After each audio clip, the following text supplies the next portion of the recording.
Hi everyone, we're back. I want to go over a few awesome tricks if you haven't dived into the library at UWS or you just kind of don't know how to use the library online databases or on ground either. We're going to go into that in a few class periods from now. But until then, you have to do all this research. And after doing your paper one, you're probably asking yourself, oh, finding sources was hard. How can I make sure that the sources I'm finding are credible and authentic and easier to find if you struggled with finding credible sources for your paper one? I want to show you how to do that right now. So what I do, I actually do this before I go onto the library to kind of see what's out on Google first, right? But if you just were to go to normal Google search engine, and type in something, you wouldn't get the same result as if you do something tricky called Google Scholar. So let's just say I'm going to a normal search engine and I want to research student athletes. My working thesis, hypothetically, is that student athletes are not supported well by colleges and have lower successful outcomes because of that. Let's say that's my thesis statement. So I'm going to type in just Google students athletes support. And when I do that, the first one is actually scholarly articles. That's awesome. That's actually what I was going to show you. So you'd want to click on that. But if you didn't click on that, it's going to bring you to things like Loyola University in Maryland or student athlete support services. Cool. Some college has actual student athlete support services at the college, it looks like. That's pretty cool. So it doesn't give you the information you're looking for. And this is probably what you're running into if you're just using Google. But let me show you a trick. Google has created something called Google Scholar, where they actually hire people, a lot of people, to research scholarly articles. So see how Google Scholar pops up here? You want to click into that. And when I click into that, I can type in anything. So I typed in there, student athletes and academics. And all of these articles are considered scholarly. That's awesome for purposes of your research. You want works that have been published in journals, that have meat to them, that are considered expert opinions in the field of study. Now, a fake one can sneak into here too, and they're really hard to delineate, but for the most part, this is a very trusted place to find scholarly articles. Let me show you. So every single one of these, as I just said, is supposed to be scholarly, right? When I click in Cite, see how I can click Cite right here? You're going to love this. It'll give you the citation format for MLA, APA, Chicago, Harvard, and Vancouver, different citation styles. For the most part, Google is right. In fact, as an instructor, what I've noticed is the citations that Google generates are the most right out of any other citations that you can pick up from anywhere. So I find them to be more right than easybib.com or any other program that you're using to actually generate your citations. This tends to work better, Google Scholar. Sometimes when I'm writing a paper, I will actually just type in the book or the article I'm reviewing that I got from the library database, so Google Scholar can generate the citation for me, because if it has it on its file, which Google Scholar has a ton of stuff on file, it'll generate that citation. If there's a few things wrong with it, I'll fix the citation. And you'd have to know what you're looking for, right? But we'll get into that a little bit later, the basics of what you're looking for so you can see if it's wrong. But let's look at this citation here. So it looks like this was published in a journal, the Journal of College Student Development. Ooh, see, that's a heavy-hitting journal. That's like a reputable journal I've heard of before. So this is a legitimate academic paper. Now, let's say you haven't heard of the Journal of College Student Development, you don't know what that is. You could type that into a regular Google search and get the kind of the background of when that journal was started and how reputable it is. So you're responsible for this. Whether you're getting it from the library or whether you're getting it from just Google or Google Scholar, you're responsible for the credibility of the pieces of writing sources you're using to support your work. It's a big deal in academics. When we stand on the shoulders of those that came before us, we want to make sure that those shoulders are sturdy.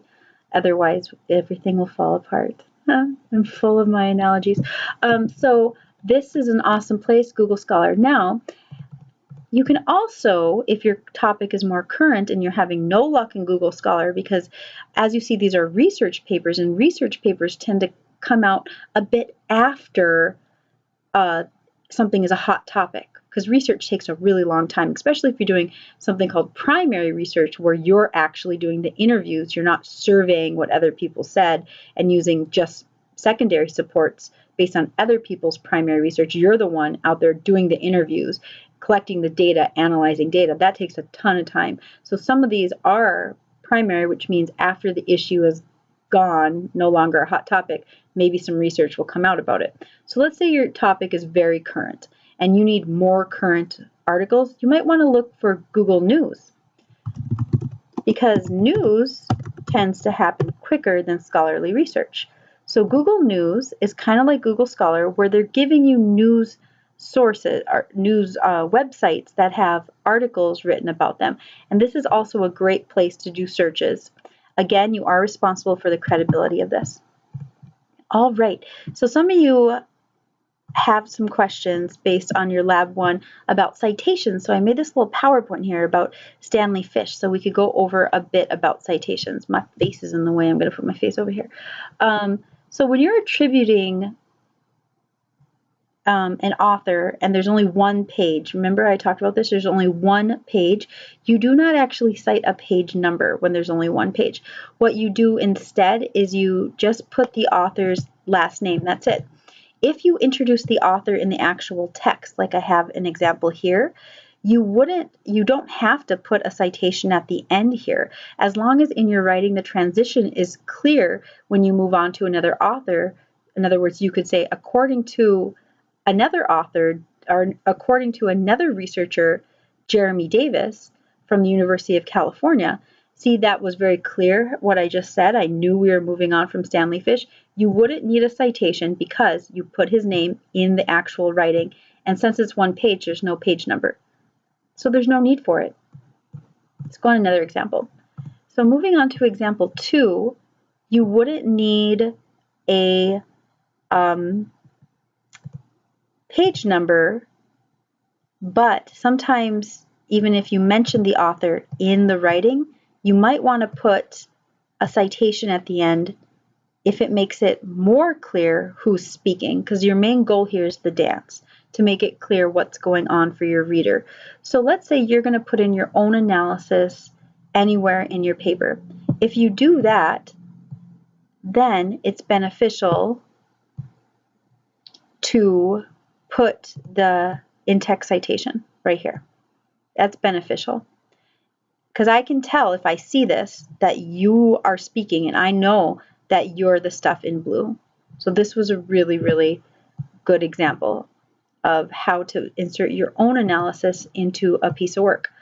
Okay, so let's say that you don't name the author. A lot of students choose to do this. I think it's stronger when you do name the author, but let's say you just name the article itself. You can do that, and then you would still have just the author's last name at the end. That's totally valid. You can also choose to do no attribution at all. This is weaker. This actually makes your argument look less valid, kind of like you lose a little credibility here. So what I suggest is always introducing the author in the text if it's an opinion, but if it's a quick fact, like something that's hard evidence, that's pretty undisputable, you know, like the dinosaurs lived 65 million years ago, there is a sun in the sky and the earth revolves around it. Those are facts. You could cite it, but you wouldn't have to like introduce an author and where they're went to school and how long they've worked in their field. You wouldn't have to introduce their credentials in that instance. You can just do this. Now, let's say that the Stanley Fish article that you did for Lab 1 was actually a book, and you introduced Stanley Fish in the first part, so it has a page number. It's longer than a page in our pretend world. Then you would have to put the page number as a citation at the end, even if you introduce the author in the actual text. That is mandatory. Here's an example of if you do not introduce the author at all in the text, but it were a book.